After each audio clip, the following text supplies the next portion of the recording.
एक साल में यूक्रेन पर 5000 मिसाइलों से हमला करने के बावजूद यूक्रेन हारा नहीं है। क्या इसके पीछे भी पुतिन की कोई शातिर चाल है? आखिर रूस जंग जीतने का दावा क्यों नहीं कर रहा है?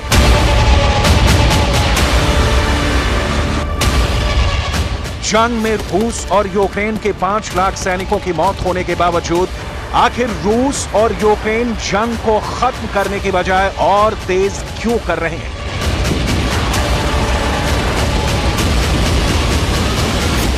बखमूत में आखिर ऐसा क्या है जहां ज़ेलेंस्की ने अपने सैनिकों से साफ कहा है, या तो जीतो या फिर मरो? क्या इसीलिए यूक्रेन के सैनिक सर पर कफन बांधकर रूस से आखिरी मुकाबला कर रहे हैं?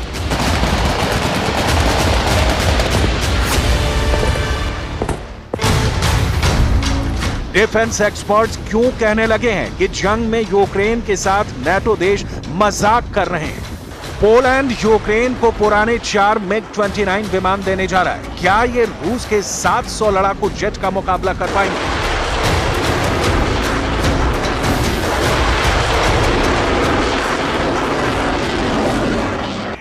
क्या ऐसा संभव है कि 9 देशों के 150 लेपर्ड 2 टैंक से यूक्रेन रूस के 2000 टैंकों को जंग में टक्कर दे पाएगा?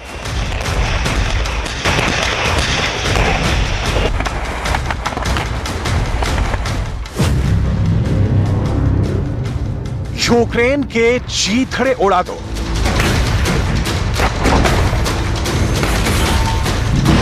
रूस 1 साल से ज्यादा की जंग में रोज यूक्रेन के चीथड़े उड़ा रहा है।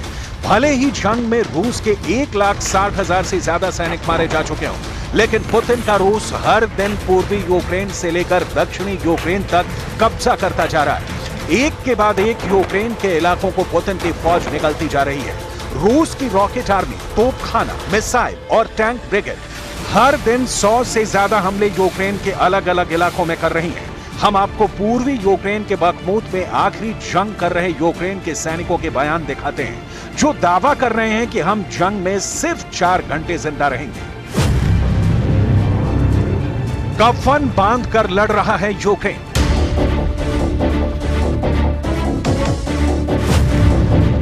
यूक्रेन की 80वीं एयर असॉल्ट ब्रिगेड का दावा, बखमूत में रूस के क्रूर हमले सुबह 4 बजे से शुरू हो जाते हैं। 10-10 की टुकड़ी में रूसी सैनिक 3 तरफ से हमले कर रहे हैं। रूस का तोपखाना और टैंक यूक्रेन पर बहुत भयानक हमले कर रहे हैं। यूक्रेन के 20 सैनिक 200 रूसी सैनिकों से मुकाबला कर रहे हैं। पूर्वी डोनेट्स्क ओब्लास्ट में यूक्रेन के सैनिक सिर पर कफन बांधकर जंग कर रहे हैं। बखमूत में रूस से मुकाबला कर रहे यूक्रेनी सैनिकों का साफ कहना है कि जंग के दौरान उनकी जिंदगी महज 4 घंटे की रह गई है। यहां तक कि बखमूत में यूक्रेनी सेना के कमांडरों का साफ कहना है कि महज 5 घंटे की ट्रेनिंग के बाद यूक्रेनी सैनिकों को सीधे रूसी सेना के सामने भेजना पड़ रहा है, जिसकी वजह से यूक्रेन के सैनिक बहुत बड़ी संख्या में मारे जा रहे हैं।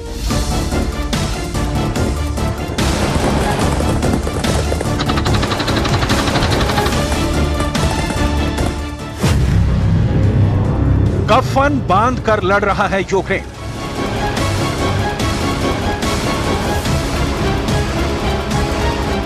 हैरानी की बात तो यह है कि ज़ेलेंस्की ने बखमूत में अपने सैनिकों को बचाने की बजाय जंग करने के लिए मजबूर कर दिया है। ऐसे हालात में रूस लगातार हमले तेज करता जा रहा है।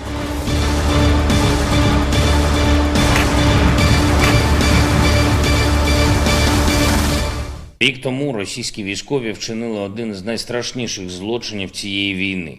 Російські бомби зруйнували театр в Маріуполі, будівлю, яка використовувалась як укриття. Там були жінки з дітьми, вагітні, літні люди, цивільний об'єкт, свідомо зруйнований окупантом. Ми досі не знаємо точної кількості загиблих. MiG-29 वाला मजाक।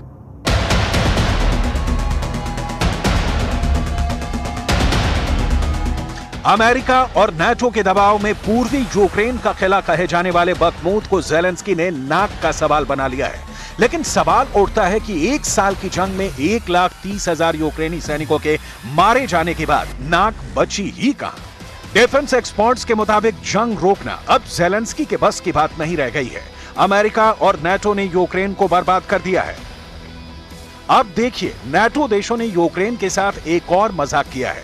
नाटो देश पोलैंड ने ऐलान किया है कि वो यूक्रेन को घातक मिग-29 विमान देगा जो रूस को तबाह कर देगा। जरा देखिए पोलैंड ने यूक्रेन से मिग के नाम पर कैसा मजाक किया है। पोलैंड ने ऐलान किया है कि वो यूक्रेन को 4 मिग-29 फाइटर जेट देगा। आपको बता दें कि पोलैंड नाटो से जुड़ा पहला ऐसा देश है जो यूक्रेन को लड़ाकू विमान देने जा रहा है।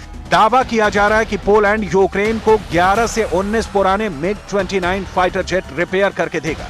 लेकिन अब देखिए असली खेल, यूक्रेन के साथ मिग-29 वाला कौन सा मजाक पोलैंड और नाटो करने जा रहे हैं। पोलैंड यूक्रेन को सोवियत निर्मित मिग-29 देने जा रहा है जो 1990 के दशक में बनाए गए थे।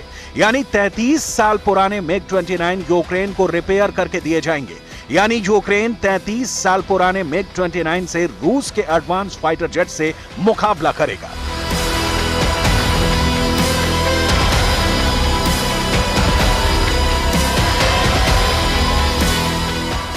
Są ostatnie lata ich funkcjonowania zgodnie z ich możliwościami technicznymi, ale są jeszcze w większości cały czas samolotami sprawnymi. W pierwszej kolejności, dosłownie w ciągu najbliższych dni, rzeczywiście przekazujemy, o ile pamiętam, 4 samoloty na Ukrainę w pełnej sprawności.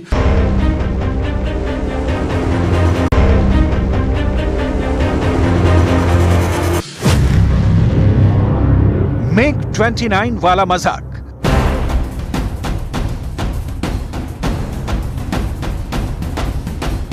Poland के राष्ट्रपति Andrzej DUDA मिग-29 fighter jet को ऐसे पेश कर रहे हैं कि जैसे मिग-29 रूस का सफाया कर देंगे, जबकि रूस खुद ही मिग-29 के दर्जनों फाइटर जेट से यूक्रेन को तबाह करने में जुटा है।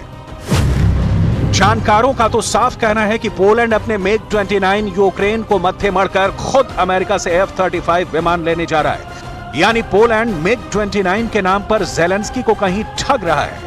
ऐसे हालात में आप खुद अंदाजा लगाइए, यूक्रेन को पोलैंड से मिलने वाले 4 मिग-29 रूस के 700 लड़ाकू विमानों से मुकाबला कैसे करेंगे। हैरानी की बात तो यह है कि ज़ेलेंस्की मिग-29 से ज्यादा अमेरिका के F-16 फाइटर जेट मांग रहे हैं, जिसके लिए अमेरिका ने साफ मना कर दिया है। वहीं दूसरी तरफ पोलैंड मिग-29 यूक्रेन को देकर खुद अमेरिका से F-35 फाइटर जेट खरीद रहा है। देखिए पोलैंड के राष्ट्रपति आंद्रेज डूडा F-35 को लेकर क्या कह रहे हैं।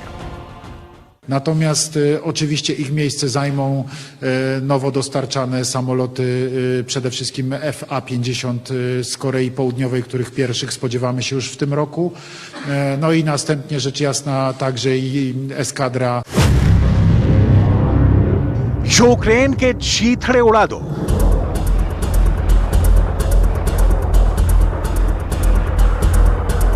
कहीं ना कहीं पोलैंड मिग-29 फाइटर को बेकार मान रहा है, इसीलिए अमेरिका से F-35 खरीद रहा है ताकि रूस के हमले के वक्त पोलैंड F-35 से रूस पर पलटवार कर सके। इन्हीं हालातों की वजह से यूक्रेन लगातार रूस से हारता जा रहा है। यही वजह है कि रूस ने यूक्रेन के 1/5 इलाके पर कब्जा कर लिया है। 1 लाख वर्ग किलोमीटर के इलाके पर पुतिन ने रूसी झंडा लहरा दिया है। वहीं ज़ेलेंस्की नाटो और पश्चिम के 40 देशों से 9 लाख करोड़ के हथियार 1 साल में ले चुके हैं, लेकिन उसके बावजूद रूस हार नहीं रहा है। यूक्रेन का बखमूत इस वक्त यूक्रेन, अमेरिका और नाटो की हार का प्रतीक बनता जा रहा है। असल में बखमूत की हार यूक्रेन की हार नहीं है, यह अमेरिका, ब्रिटेन और जर्मनी जैसे सुपर पावर देशों से बने नाटो की हार है। 24 फरवरी 2022 जब से रूस और यूक्रेन के बीच जंग शुरू हुई है, तब से अब तक नाटो के 30 देश पश्चिम के 50 देशों के साथ मिलकर यही प्रोपेगेंडा फैला रहे थे कि पुतिन का रूस जंग हार रहा है। लेकिन रूस ने यूक्रेन के सोलेदार पर कब्जा करके पहली जीत हासिल की है। जब नाटो और पश्चिमी देश ये दावा कर रहे थे कि पुतिन कैंसर पीड़ित हैं, गंभीर बीमारी से जूझ रहे हैं, तो ऐसे प्रोपेगेंडा के बीच पुतिन के रूस ने पूर्वी यूक्रेन का किला कहे जाने वाले बखमूत पर दूसरी जीत लगभग हासिल कर ली है। ऐसे में अब ज़ेलेंस्की को समझ में नहीं आ रहा कि करें तो क्या करें, क्योंकि नाटो महासचिव ने तो साफ कह दिया है कि बखमूत पर रूस कभी भी कब्जा कर सकता है। Aggression grinds on against Ukraine, and over the last weeks and months we have seen fierce fighting in and around Bakhmut, and what we see is that Russia is throwing in more troops, more forces, and what Russia lacks in quality, they try to make up in quantity. They have suffered big losses, but at the same time, we can not rule out that Bakhmut may eventually fall.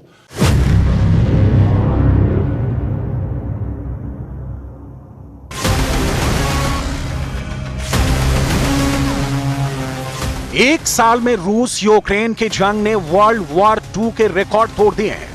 कुछ reports के दावों के मुताबिक जंग में रूस और Ukraine के 5 लाख से ज्यादा लोग मारे जा चुके हैं, जिसमें दोनों तरफ के सैनिक भी शामिल हैं। हैरानी की बात तो यह है कि यूक्रेन का साथ देने वाले 80 देश भी रूस के सामने टिक नहीं पा रहे हैं। पैदल बुद्धि का तमगा हासिल करने वाले ज़ेलेंस्की को अमेरिका समेत नाटो में शामिल 30 देशों ने सिर्फ लॉलीपॉप दिया है। जमीन पर यूक्रेन अपने सैनिकों के दम पर रूस से मुकाबला कर रहा है। हैरानी की बात तो यह है कि यूक्रेन दावा कर रहा है कि 70,000 की आबादी वाले बखमूत में सिर्फ 5,000 लोग बचे हैं। साथ ही यह भी दावा कर रहा है कि बखमूत में रूस के 30,000 सैनिक मारे जा चुके हैं। इससे आप अंदाजा लगा सकते हैं कि जिस बखमूत की आबादी सिर्फ 70,000 थी, उसे जीतने के लिए रूस ने अपने 30,000 सैनिकों की जान को दांव पर लगा दिया।